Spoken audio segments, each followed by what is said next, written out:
Hi, my name is Ayana Humphrey, and I'm here to answer the follow questions for the professional dispositions assignment.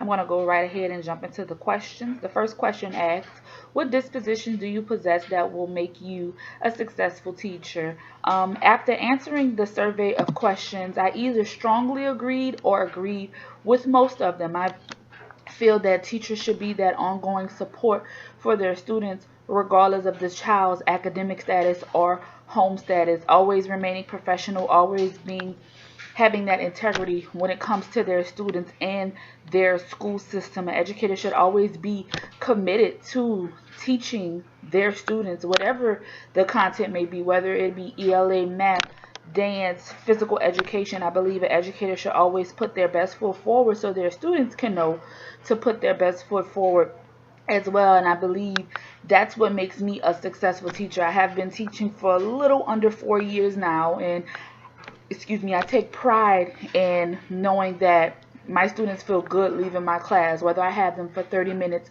or 90 minutes. They know that Miss Humphrey is 100% giving her best, 100% in everything that I do. So I believe that's what makes me a successful teacher. Question number 2 asks, what dispositions do you need to work on before you enter a classroom as a first-year teacher? Provide an example of how you plan to uphold these dispositions in the classroom. I think classroom management is definitely number one at the top of my list as far as a first-year teacher goes on things that they need to work on. You never know what type of students you're going to get, especially working in a rural or urban area. I know most people have these preconceived notions of all their children are going to be bad. No, that's not necessarily the case. But there are some behavioral problems that you may come across that some teachers in a more suburban area may not come across. For example, when my first year teaching, I worked in East Baton Rouge Parish in Baton Rouge, Louisiana, and I was not accustomed to working with upper elementary grades. I was working with 5th grade, where the students were coming into themselves, hitting puberty, learning about the opposite sex, and wanting to get to know about the opposite sex. So I found myself in challenging positions because they did not have the quote unquote a perfect home life. So I found myself in the classroom, steering off from the content I was supposed to be teaching to simmer the class down. It's something that I work on daily. Every year, I'm not a perfectionist when it comes to classroom management. Again, as I said, every class is different. My first year teaching to my last year teaching, just this past school year, is completely different. I had completely different students with completely different problems. So therefore, I always find myself trying to progress on how to handle that classroom management in a timely manner. And I will say I'm very proud of myself because I would go from handling a situation that might have taken 30 minutes to getting it chopped down to about 3 to 5 minutes. And my future goal for myself is to handle it within 1 to 2 minutes and get back on track so my students won't lollygag within the class.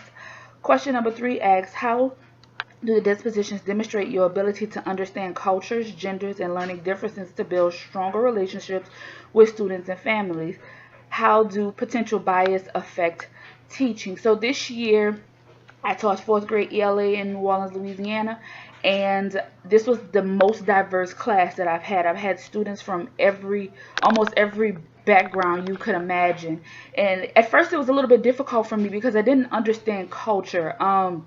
I'll give you a specific example. I had a student who was from China where they believed that the parent was only the disciplinarian and that other adults, really couldn't tell their kids what it was that they should be doing. And I had a conference with a parent and about something small about the child's homework, and I was letting the child know that he or she could not make up that homework assignment because one of the school's goals was to teach the children responsibility, where in that particular culture, the parent is the one that teaches their child responsibility, not another adult unless that parent asks. So it was a little bit of mix up, and I found myself backed in the corner a little bit because I didn't want to step on anyone's toes, especially a parent to one of my students. I just had to understand that family's culture and let the student know that Miss Humphrey's not here to judge you in any type of way or to make you feel like you can't do something or say something within my class. Like, no, I want you to be as open as possible. And after that, once I got to know the student and his culture, and once he got to know the culture of the school and how things were ran, we had an awesome time within the classroom. We were able to exchange different culture values and things like that, and compare and contrast them and relate them to the lesson that was being taught in the class. And eventually his mom did come around, his mom and father did come around, and we had a great relationship. To answer part 2, how does potential bias affect teaching? I feel like if a teacher is set in his or her ways, it may be very hard for them to adapt to new ways of learning and teaching. For example, I come from a family of teachers. My great grandmother taught for almost 40 years, and there's just certain things that I do that she would never do. And I understand it. You know, she has been teaching longer than me. She has her set in stone ways of how to get things done and accomplished. I totally get it, but I also feel like, you know, this is a different time. Children are different. Parents are different. You have to adapt with that time. So she has this preconceived notion of how it should be or how it was, that it should still be that way. So that kind of can affect her way of teaching if she was still teaching, or if I solely listened to what she said, you know, it could affect me as a teacher. Question number 4 asks, how do you anticipate using feedback from your annual performance evaluations, observations, and data on student performance to adjust your dispositions and teaching practices to benefit learning? In Louisiana, we use something called a compass scale. It rates you from a 1 to a 4, 1 being the lowest, 4 being the highest. A 4 is a perfect teacher. Nothing is wrong. They didn't even stumble in the assignment. So 4 is kind of hard to obtain. I will say that most educators in the Orleans Parish School Board will tell you that. So a 3.5-ish is where you want to be. My first time getting a compass eval, I scored a very low 2. I wasn't really proud of that, but the information that my advisor and my principal gave me really helped me set around, okay, maybe I should do this better, I should transition better, I should ask more rigor questions. You know, it's all about taking that standardized test, which is called the LEAP in Louisiana, that we set out, that we give our kids at the end of the year. So all year is LEAP prep. And the reason why I got the 2 is because my things weren't rigor enough. I wasn't really challenging my students. So you get 2 compass evaluations a year. My first one was a 2, and I was determined to get at least a higher 2, like a 2.7-ish, almost to a 3 or a 3. And I was very proud of myself. I scored a 3.7 that second time around, and that's because I really took those tools that my advisor and my principal said, and I really set it in, okay, like, how can I make this a little bit more rigor for my students without confusing them?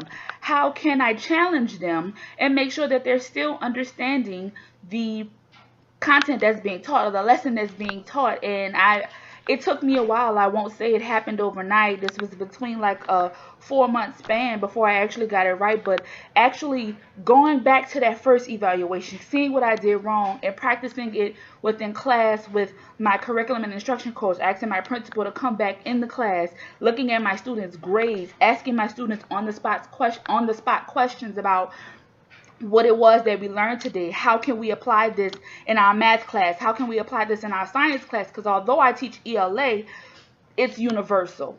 So you're never going to not need English language arts, and that's something that I tried to express to my students, and their data started to show. From their first quarter to their third quarter benchmark exam, which is the end of the quarter exam, they scored tremendously high. They went up about 56% if I remember correctly, and that was just something I was very proud of myself for doing, for someone who scored such a low 2 on that compass evaluation, and to get a 3.7, which is very close to a 4. As I said, most educators, we don't believe in scoring a 4 because, again, that's perfect. So I was very, very proud of myself. I put in the work.